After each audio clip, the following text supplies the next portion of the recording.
Today, video on the field. Let's pick cauliflowers together. I'll share some tips. Then we'll also go check out other vegetables because I have to pick them for the market. I'll show you how my roosters act. Sometimes they do things that embarrass me. I have 3 misbehaving roosters. But anyway, the cauliflowers are still beautiful. So let's start with these right away. Come on, let's go. Come, let's go pick the cauliflowers. And not just in the garden because it's producing. Tomorrow we have the market and I'll show you what. How to pick? Well, a lot of stuff. Come here actually. Look right away. Come on, turn it around. Look at this cauliflower here.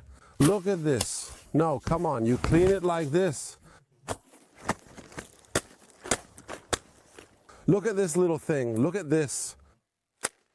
All natural. Look at this. Spectacular. I'll show you some tricks to get your cabbages like this. Perfect.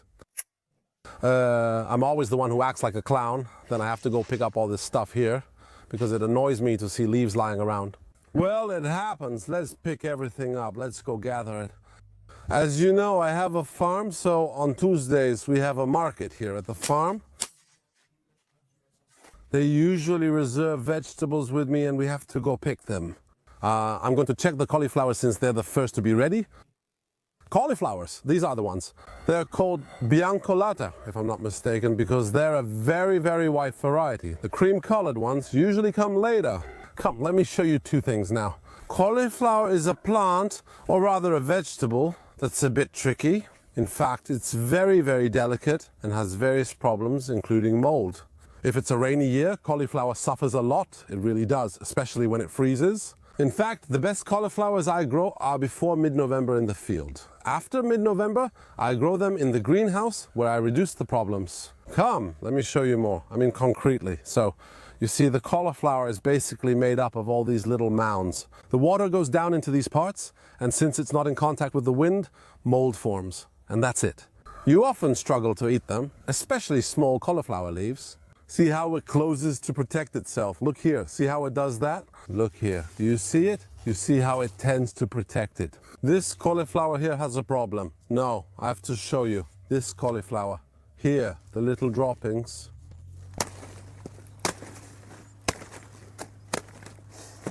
You see them? Do you see inside here that there are little droppings? You see there are these little balls here. I'm not a great agronomy analyst, so in my opinion, these could either be droppings or eggs. These are the droppings. You see them at the base of the root. Usually these droppings are left by snails. Oh, usually some insect, like a caterpillar. So if they're caterpillars, they're usually cabbage worms. I haven't seen them flying around here, but it's possible that eggs have been laid. With these temperatures, a bit warm because today, if you notice, it's pretty hot. They might be overwintering or maybe hatching, turning into little worms that eat all my cauliflower. So, in these cases, I'm telling you, at least until mid-November, it needs to be done pretty regularly. I'd say every 10 days. All the treatments with bacillus. You do this for each cabbage. Now we're picking another, then checking others. Since I noticed something on one, it had been touched. We lift these leaves up one by one. I don't like leaving them on the ground. It gets messy, and that's not good, because we give them to the sheep. See, let's go pick them up. In the holes after the roots, we plant another vegetable. Usually, to clean it for sale, you cut the leaves in case you don't have to sell it. Keep them. They're delicious boiled. You clean them like black cabbage. That is, in this case, you take them with a closed fist.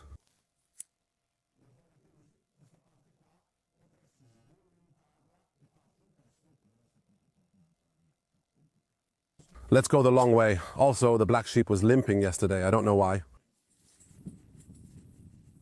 It doesn't seem like it's limping to me. I won't leave them all down there right away since I need the leaves, but I'll leave a few for you. I'll come back later to give them to you. Okay, where's the other one? One is missing. What did you do with it? Terrorists. That's it. Let's eat and get the other cabbages. Hand me one. The weather turns cold. In just 2 seconds, it's really autumn. This is our rooster. Did I tell you about the rooster? This one is a terrorist. I keep putting him back in the chicken coop and he gets out because, come on, there's another one too. Where's the anarchist rooster? The one that roams free.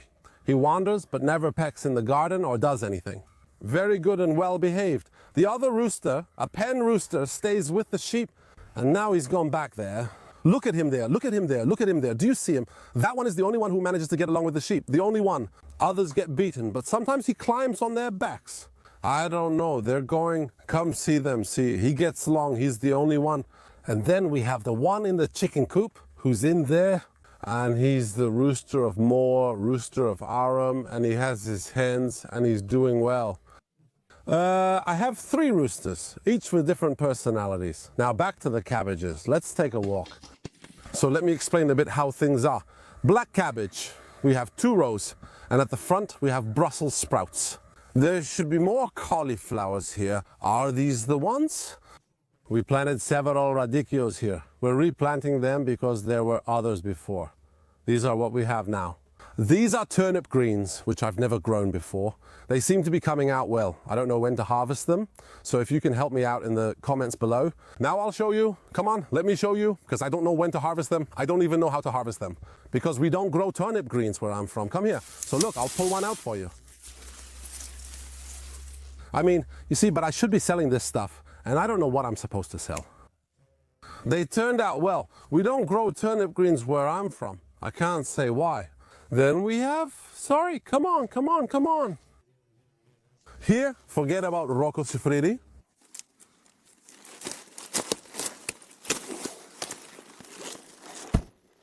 Cabbages go, that's nothing. Let's just clean it now or else. So I can show you. But do you know what makes my vegetables even better and tastier? Giving me a quick like and follow makes them so happy they grow big. So do it now. I can't always give these big leaves to my customers. You can make rolls with them and they're delicious. If you blanch them, they're really amazing. But usually for the customers, you know, because that's what they're used to. I put down the knife, take the cabbage and open it like this. I tend to always give a few extra leaves. I usually leave 1 or 2 extra leaves. Because I always leave them, because then by tomorrow morning it stays fresher. I take them off at 2. I'm going to cut the little horn for him. Watch your fingers. There's no trick, there's no deception. Voila, see? Now it's nicely peeled Savoy cabbage. This one is a more rustic variety. It's not the round Savoy cabbage, it's a flatter Savoy cabbage. We can weigh it later if you want, but I think there's about 2 kilos of Savoy cabbage here. La Misica, 2 kilos, 840 grams. They're amazing, really delicious. This year, everything is coming out huge. Let me show you. Come on, let's go get the fennel too. Come with me. No, because otherwise people won't believe it. Do you know why? 2 years ago, sometimes I use certain terms to explain things. I said there was male and female fennel. Then chaos erupted. Imagine what he knows about fennel, and his fennel isn't good enough. And now I'll show you. No, come here, look at this fennel. But what amazing fennel I grow. Look at this, just picked, huh? Well, this is one. Look down here, we're full. See? Look there, they're all sprouting. Look down here, look at this fennel. See how beautiful and big it is? Without hilling them up, huh? Because you should know that there are parties there too. When I said I don't do hilling, all hell broke loose. Don't do the hilling. If you want to do it, go ahead. But it's not like it's mandatory to do it. I'll show you. Clean this too. Let's go, the sheep. There's a reason I usually make them this big.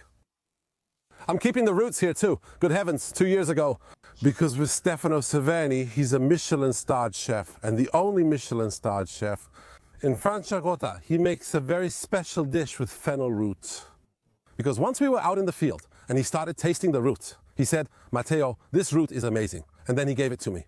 People make fun of it, but they make fun of it because they've never tasted fennel root even once. So pull up the fennel, clean the root well, and taste it. Look at this, oh gentlemen, after that you're hooked, huh? Fennel, cabbage, cauliflower, and we're pretty good at it. Now, what do you have in the field? We're keeping them well here since we're under bacillus, right? Comparing zeolite, copper, and sulfur. Sulfur isn't needed now, and only a bit more copper is required. It bothers them just enough. The snails, as you can see, are in here. Here we have all the sides of the radicchio, and down there we have the chicory. We have puntarelli at the end, but I've nearly finished them. We also have cabbage. In short, we're managing the garden, in my opinion. Well, if you want my opinion, that's why the garden is turning out so well. I can give you 3 reasons. The first reason is that we've worked well, the soil. So, rotary tiller continuously, vibro cultivator if you need to turn it a bit, rotary harrow, and you keep going. The soil is excellent. Second, we fertilized exceptionally well. We have to thank my friend Gianpietro Utili. There's a video down here. He's an agronomist. He's a real farmer, tough as nails, just like the old school guys. We used his measurements, which you can copy. The video below shows them. They're amazing. Here are the results. The third reason is that it's been a great autumn, so the weather has helped us out too. I think these 3 reasons let us manage the vegetables very well with minimal effort. That's it. You see, he's an anarchist in life. Then if you go there to Petto, you say, come on, let's be friends. Come on, come here. He doesn't want to because he's afraid I'll bring him inside. No, he's an anarchist. Look at the other one. This is crazy. Look how chubby he is. That's because he goes and steals my corn cobs. The other one, you see, is skinnier. The other one is beautiful too, but he's skinnier. See him over there? He's the only one who gets along with Boris. He headbutts him, the other one. Look, look, look. He goes there to eat. You see him? It's impressive. Come see it. Nothing happens. It's just me and some strange animals on the farm. That's life. Let's go. So today we harvested again. We made a little progress. There are always a lot of projects, and especially here at Statobrado Farm, something happens every day. But that's what we like in the end. Have you seen how well the cabbages are growing? I have to tell you, after 13 years of growing them, I found an ideal setup. They're coming out really well. Once at the Podere, it took almost 4 years here at Labrana to find the right balance with the land. To bring the land to where I wanted it, at exactly the right moment, just as I wanted. To know the temperatures, to know why it's called Labrina, to understand where the frost comes, basically various things. But you see, the results are really excellent. Now, if you have any questions, write them below in the comments. I'll leave you something down here in the description. Are the products I used mandatory? No. But if you want to get a certain kind of result with zero hassle and of course with natural products, I recommend you use those from Pharma. See you in the next video. I'm going to wash the vegetables because tomorrow there's the market, so cheers.